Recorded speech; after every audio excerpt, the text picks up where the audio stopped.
বাংলাদেশ এখন এগিয়ে চলছে স্মার্ট বাংলাদেশ করার দৃঢ় প্রত্যয়। দেশের যুব সমাজ আজ জেগে উঠেছে নতুন দিনের চ্যালেঞ্জ মোকাবেলায়। বাংলাদেশের জনসংখ্যার বড় অংশ যুবক।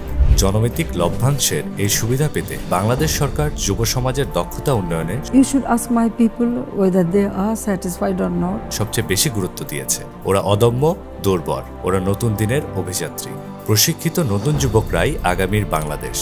দেশ ও আন্তর্জাতিক শ্রম বাজারে যুক্ত হয়েছে তারা দেশের অর্থনীতিতে ব্যাপক ভূমিকা রাখছে। এই যুবকদের দক্ষতা উন্নয়নে কাজ করছে এনএসডি নিবন্ধিত প্রতিষ্ঠান আইফিক্সফাস্ট ট্রেনিং সেন্টার। প্রশিক্ষণের মান উন্নয়ন ও সনদায়নে তারা বদ্ধপরিকর। কর্মসংস্থান তৈরিতে নিরলস কাজ করে যাচ্ছে আইফিক্সফাস্ট ট্রেনিং সেন্টার। যুগের সাথে তাল মিলিয়ে বেকারত্ব দূর করে স্মার্ট ক্যারিয়ার গড়তে ভিজিট করুন আইফিক্সফাস্ট ট্রেনিং সেন্টার অথবা বিস্তারিত জানতে কল করুন 096383355544 এই নম্বরে।